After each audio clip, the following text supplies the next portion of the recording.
इस सदन को एक समाचार देना चाहता हूं और सदन से ये चाहता हूं कि इसकी कड़ी शब्दों के अंदर निंदा की जाए। अध्यक्ष महोदय, मेरा भाषण शुरू करने से पहले मैं इस सदन को इन्फॉर्म करना चाहता हूं कि मेरे पार्टी के अध्यक्ष member of parliament barrister Asaduddin Owaisi साहब के ऊपर जानलेवा हमला कुछ देर पहले हुआ है। उनके ऊपर मीरठ से जब वो प्रचार करके वापस आ रहे थे तो दो बंदूकधारियों ने उनकी गाड़ी के ऊपर हमला किया, गोलियां चलाई, लेकिन उनकी जान बच गई। वो आए हैं वापस। मैं सरकार से यह अनुरोध करूंगा कि हमारे वैचारिक मतभेद हो सकते हैं, हमारे राजनीतिक मतभेद हो सकते हैं, लेकिन इस तरह की हरकतें होना, 2 महीने पहले उनके घर के ऊपर हमला हुआ जो पुलिस स्टेशन के सामने है और आज उनकी जान लेने की कोशिश की गई है। मैं चाहूंगा कि इस सदन के अंदर जितने भी हम राजनीतिक पार्टी के लोग हैं, ये मेरा या तेरा या तुम्हारा हमारा मामला नहीं है, हम सबसे जुड़ा हुआ मामला है। इसीलिए जो भी दोषी है उनके ऊपर सख्त से सख्त कार्रवाई होनी चाहिए, ये मैं सूचना देना चाह रहा था। अध्यक्ष महोदय, भाषण का टाइम अब शुरू करें तो मेहरबानी होगी। अध्यक्ष महोदय, महामहिम राष्ट्रपति जी का भाषण सुनने के बाद ऐसा लग रहा था कि इस देश के अंदर सब कुछ बहुत कुशल मंगल है, सब कुछ बहुत अच्छा चल रहा है। सपनों का देश कैसा होगा, ये राष्ट्रपति जी के भाषण को सुनकर ऐसा लग रहा था, लेकिन हकीकत क्या है मैं अध्यक्ष जी मैं आपको बताना चाहता हूं और शुरुआत करता हूं उन गरीबों से जिनके आंखों के अंदर आपने 6 साल पहले एक सपना दिखाया था। 2015 के अंदर हमने देश भर के अंदर वो होर्डिंग्स देखे थे जिसके ऊपर मोदी जी की तस्वीर थी और ये लिखा हुआ था कि 2022 तक हर बेघर को हम घर देंगे प्रधानमंत्री आवास योजना के तहत। मैं देश के आंकड़ों के बारे में नहीं कहता हूं, लेकिन मेरे अपने जिले के मैं आंकड़े बताता हूं जो आपको चौंका देंगे। 80,000 लोगों ने आवेदन किया, गरीब लोग जिनको ये उम्मीद थी कि हमको एक घर मिलेगा क्योंकि मोदी जी कह रहे हैं। 52,000 लोग एलिजिबल हुए, 52,000 लोग क्वालिफाई हुए हैं। और मैं आपको बताऊं कि जनवरी 2022 8 दिन पहले तक का आंकड़ा 22,000 लोग एलिजिबल हुए और उसमें से दिए कितने गए घर? 355 लोगों को घर दिए गए हैं। मैं औरंगाबाद जिले की बात कर रहा हूं। क्या वजह है कि आप इतने बड़े बड़े आंकड़े दिखा रहे हैं? आप ये कह रहे हैं करोड़ों वाला है, 52,000 लोग इस इंतजार में है कि मोदी जी अब घर देंगे और 355 लोगों को घर दिया गया है। अध्यक्ष महोदय, हम बहुत सारे सांसदों ने किसानों के बारे में बात कही है। बहुत सारे भारतीय जनता पार्टी के जो महाराष्ट्र से आने वाले सांसद हैं, उन्होंने किसानों के बारे में बात की और बताया कि सरकार किसानों के ताल्लुक से क्या अच्छे कदम उठा रही है।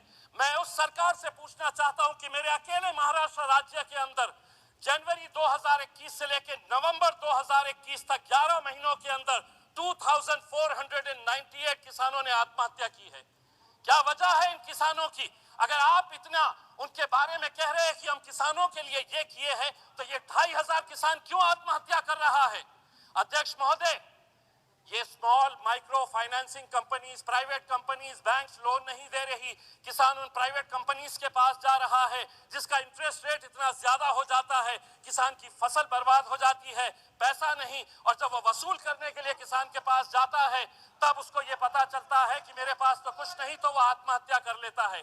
आज देश भर के अंदर डुप्लीकेट फर्टिलाइजर्स, पेस्टिसाइड्स का एक धड़ल्ले से कारोबार चल रहा है, उसके ऊपर रोक लगाने की जरूरत है।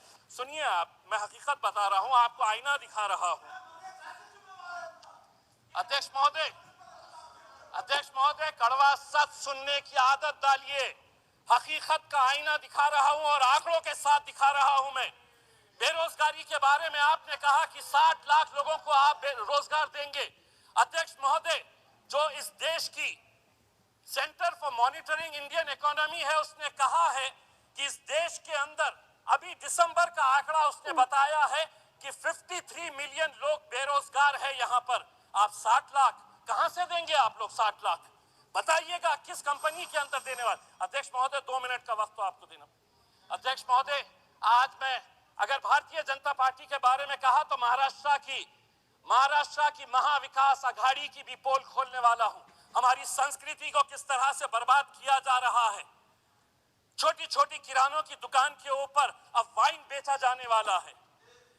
शिवसेना के एक नेता कहते हैं कि नहीं, वाइन के अंदर नशा नहीं है, तो राष्ट्रवादी कांग्रेस के एनसीपी के एक वरिष्ठ नेता कहते हैं कि बाहर के देशों के अंदर लोग पानी नहीं पीते, वाइन पीते हैं।